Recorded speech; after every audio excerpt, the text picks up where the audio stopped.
Desde el Centro de Noticias de Caracol Televisión en Bogotá, esto es Noticias Caracol, edición nocturna, con Julieta del Río. Buenas noches, estas son las noticias más importantes del día. Con el paso de las horas crece la polémica por las tierras que estarían en manos de las FARC. A pesar de que La Habana, alias Iván Márquez, le negó a Noticias Caracol que la guerrilla tenga tierras, en Colombia se asegura lo contrario. La Oficina de Restitución de Tierras reveló hoy que las FARC se han quedado con 1 de cada 3 hectáreas que tenían campesinos e indígenas, entre otros. Así le respondió el jueves en Cuba, alias Iván Márquez, al periodista de Noticias Caracol Diego Fajardo, cuando le volvió a preguntar sobre las tierras que la guerrilla tendría en su poder. Iván, la unidad de restitución de tierras creada por la ley de tierras está recibiendo las denuncias de campesinos que han sido despojados por paramilitares, por fuerzas de derecha mi hermano, y por esa fuerzas es la de oficina izquierda. de restitución de los victimarios, ¿no? Pero ahí están acudiendo las víctimas y van a decir que han sido despojados de las tierras. Oficina de restitución de los victimarios para engañar. Pero el mismo ministro de Agricultura, Juan Camilo Restrepo, reveló hoy cuál es el porcentaje de reclamos por el despojo de tierras que corresponde a las FARC de las 30.000 solicitudes que hay actualmente. Aproximadamente 30%, casi un tercio de las tierras que hoy en día se están reclamando, dicen las víctimas que el despojador fueron las FARC. Incluso hay un cálculo de cuántas tierras tendrían en su poder las FARC. Dicen haber sido despojadas de cerca de 800.000 hectáreas. De acuerdo a las zonas con influencia de las FARC, se cree que dichas tierras estarían concentradas en Tolima, Meta, Nariño, Caquetá, Putumayo, norte de Santander y Cauca. El ministro también reveló que ya 1.500 procesos de despojo, incluidos muchos efectuados por las FARC, están siendo investigados por los jueces. Vamos a tener una cosecha de fallos de restitución muy importante. Y fue tajante en que la devolución de esas tierras a sus dueños no está sobre la mesa de paz con las FARC. El tema de la restitución no está sometido a negociación alguna, ni en Oslo, ni en La Habana, ni en Bogotá.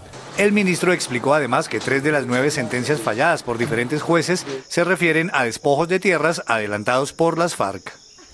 Noticias Caracol encontró desplazados en Ibagué y Bogotá que en medio del dolor narraron cómo las FARC les quitaron sus tierras y luego los obligaron a abandonarlas. Se ve que a esta mujer la guerrilla la sacó corriendo de su finca ubicada entre el Huila y el Caquetá. Las FARC se quedaron con 47 hectáreas de tierra que según ella eran de su propiedad. nos vimos obligados a salir de allí porque la finca de nosotros, la casa, se nos convirtió prácticamente en un cuartel. La llenaron de cualquier cantidad de armas. A ella no solo le quitaron su tierra, también se le llevaron a su nieto hace más de una década. El 7º Frente Más Claro se lo llevó a él. Y hasta el momento no hemos podido recibir ninguna clase de supervivencia de ellos. Este hombre es otra víctima de las FARC. A él y a su padre la guerrilla les quitó el esfuerzo de muchos años de trabajo en el departamento del Meta. Es la pérdida de mi finca, la pérdida del ganado, desplazamiento, retención de casi 5 años. En el sur de Tolima, en zona rural del municipio de Ataco, un juez ordenó devolver a una familia sus tierras, de las que fueron obligadas a salir en el 2002 por orden de la guerrilla. El fallo ordena la restitución, como les dije, y ordena también que, como ellos son susceptibles de recibir beneficios creados en la misma ley, hay una condonación de las deudas de servicios públicos y deudas de carácter financiero. Según el juez, a comienzos del 2002, las FARC asesinaron a varias personas en esta parte del Tolima para que la gente dejara sus predios. Asesinatos de personas de la vereda, ocurridos en el periodo del 2001 al 2004, 2005, que fueron definitivamente la copa que rebosó la boza y que obligó a que muchísima gente le tocara salir de sus predios. La gran esperanza de las víctimas de las FARC es que el proceso de paz se concrete para poder volver a su terruño, del que la violencia y la indolencia, según ellos, un día los sacó. La oportuna reacción del ejército permitió el rescate de un ingeniero que había sido secuestrado por hombres armados en el Valle del Cauca. La odisea duró 2 horas. Luego de varias horas de un intenso operativo de búsqueda por parte de la fuerza pública, el ingeniero Juan Carlos Botero, funcionario de un ingenio azucarero, logró ser rescatado sano y salvo en la parte alta del municipio de Miranda, en el Cauca. Después fue llevado vía aérea hasta una base militar, donde relató cómo recobró su libertad. Nosotros íbamos sobre las camionetas y empezaron a sobrevolar unos helicópteros y en ese momento donde deciden abandonar los carros y aprender la huida. Ahí fue donde me dejaron, me dijo, váyanse que ya nos tienen encima. Botero aseguró que se encontraba en esta hacienda del municipio de Pradera, en el Valle del Cauca, adelantando labores agrícolas, cuando varios hombres fuertemente armados se los llevaron en un vehículo. Fue interceptado por unos tipos armados que me subían a un vehículo y me llevaron hacia un lugar desconocido, a la zona montañosa como de Miranda. El general Jorge Alberto Segura, comandante de la Tercera División del Ejército, culpó a la guerrilla del secuestro. Estos bandidos se identificaron como el Sexto Frente de las FARC. Más de 50 hombres del Gaula del Ejército, de la Fuerza de Tarea Apolo y la Fuerza Aérea participaron en la operación que se desarrolló por aire y tierra en la Cordillera Central. Minutos antes, el presidente Juan Manuel Santos le había hecho un jalón de orejas a los militares y a la policía por la creciente situación de violencia en el Valle. El presidente Juan Manuel Santos dijo en Buga que las cifras de homicidios en el Valle aumentan, mientras en el resto del país han bajado. Por eso le hizo un fuerte llamado de atención al ministro de Defensa y al director de la policía. En el departamento del Valle, infortunadamente, se han aumentado los homicidios de 69 a 121. Eso, señor ministro general León, oficiales de la fuerza pública, es inaceptable. Esa tendencia tenemos que revertirla. Asimismo señaló que según los estudios de seguridad hay 20 ciudades que aportan el 70% de la criminalidad en el país. Dentro de esas ciudades hay 4 aquí en el Valle del Cauca: Cali, Buenaventura, Tuluá y Palmira. Anunció una intervención en Palmira y el traslado del comando de la Policía Valle de Cali a Buga. Una triste historia tuvo como escenario una calle de Barranquilla. Un comerciante fue asesinado a plena luz del día cuando intentó evitar que 2 delincuentes lo robaran. El lamentable hecho quedó grabado en una cámara de seguridad. Advertimos que las imágenes pueden ser fuertes. En las imágenes captadas por la cámara de seguridad se ve el momento en que Luis Torres Hernández, un comerciante de ganados, llega en una camioneta y la estaciona a un costado de una ferretería donde se presume iba a hacer unas compras. Cuando se dispone a salir del vehículo es abordado por este hombre que llega a pie y lo encañona exigiéndole el dinero que había sacado de una entidad bancaria. También se ve cómo el comerciante opone resistencia al atraco y es herido mortalmente por el delincuente, quien es apoyado por un cómplice que llega en una motocicleta. Lo atracan y porque como no les entregó el dinero, le pegaron un disparo y los ladrones salieron campantes como y tal. Se aprecia también cómo la mujer que acompañaba a la víctima sale del vehículo para protegerse. Mientras los hombres huyen, el comerciante herido intenta subir a la camioneta, pero se desploma. Minutos después, es auxiliado por personas que llegan al lugar, pero desafortunadamente falleció en un centro asistencial. Las autoridades trabajan con este video para dar con la captura de los responsables. En otra cámara de seguridad quedó registrado el robo a 5 apartamentos en un edificio de la localidad de Kennedy, en Bogotá. Las imágenes observa a 2 hombres y una mujer que ingresan por la puerta principal del edificio sin despertar sospecha. Luego, otro presunto delincuente habla con el celador para distraerlo. Minutos después, una mujer llega al lugar y comienza a dialogar con el vigilante para evitar que éste entrara en sospechas. Mientras tanto, sus compinches ingresaron a 5 apartamentos y se llevaron joyas, dinero y objetos de valor. Lo más grave es que, según residentes del lugar, ya van 14 robos en 3 meses. La policía de Bogotá incautó un arsenal en la calle del Bronx, en pleno centro de la capital. Las armas modernas, subametralladoras, granadas e incluso silenciadores fueron ubicados en una caleta que estaba en una residencia del centro de la ciudad. La policía, además de este operativo, ofreció 120 millones de pesos a quienes den pistas de Rigoberto Arias Castellón, alias Rigo, considerado uno de los líderes de la mafia en el Bronx. Una bebé recién nacida fue abandonada en un basurero en el sur de Bogotá. La pequeña fue detectada por una vecina que sintió el llanto de la niña y al buscar en la basura se encontró con la indefensa menor. De inmediato la llevó a un CAI cercano y los uniformados la trasladaron al hospital de Kennedy. Un vocero del centro asistencial entregó un parte del estado de salud de la recién nacida. Solo en este año han llegado estos casos de 47 menores abandonados a este hospital.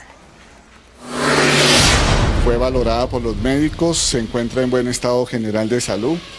En este momento se encuentra en la unidad de cuidados intermedios, en la unidad de cuidados de recién nacidos. Hacemos un llamado a la solidaridad de todos los ciudadanos, que nos apoyen y nos ayuden. Todos estos niños quedan desamparados. Una buena muestra de solidaridad con ellos sería brindarles cariño, brindarles protección.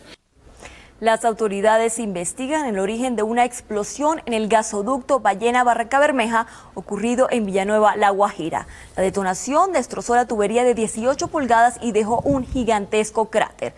Técnicos antiexplosivos del Ejército y la Policía acordonaron la zona para comenzar la investigación de lo sucedido.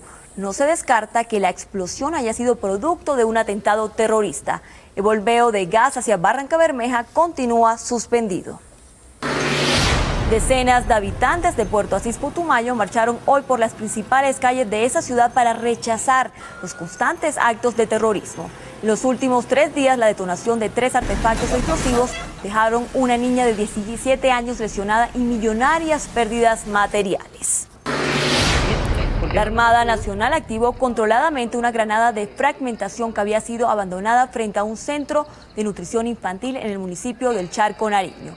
Según los militares, el artefacto había sido colocado por guerrilleros de las FARC, poniendo en riesgo la integridad de la población civil.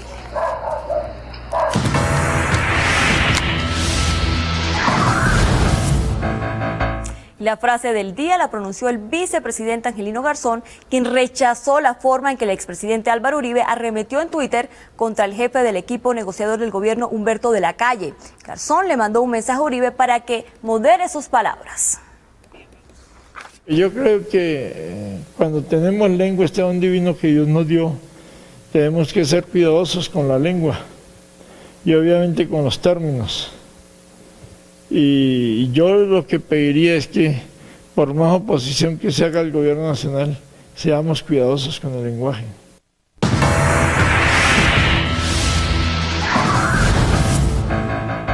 La imagen del día es sin duda el momento en que un comerciante de Barranquilla cae muerto luego de recibir un disparo de un delincuente que lo atacó para robarle su dinero. La cámara de seguridad graba cuando Luis Torres Hernández, comerciante ganadero, llega a una ferretería y es abordado por un hombre que llega a pie y lo encañona. El comerciante opone resistencia y es herido por el delincuente, que luego huye en una motocicleta con otro compinche. Segundos después, el hombre muere. Este hecho pone en evidencia la inseguridad que sigue golpeando a Barranquilla y a otras importantes ciudades del país.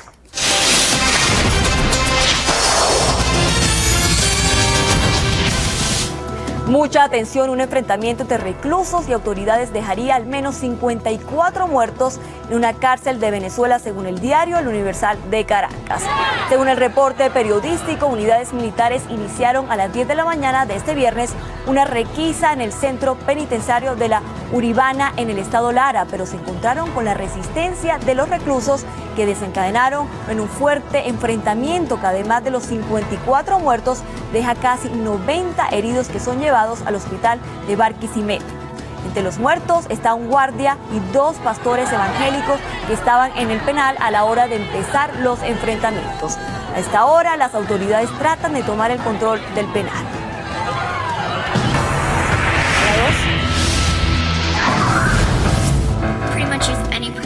Una niña de 13 años con cáncer es hoy la estrella de YouTube, la red de videos más popular del mundo. El rostro angelical de Thalía Joe Castellano se hizo famoso cuando la multinacional de cosméticos CoverGirl la escogió para una de sus campañas. Ahora esta jovencita enseña trucos de maquillaje en internet, donde ya tiene más de 300,000 seguidores y sus videos se han visto por lo menos en 30 millones de veces. Ella dice que no teme a la muerte, pues todo viaje tiene su final.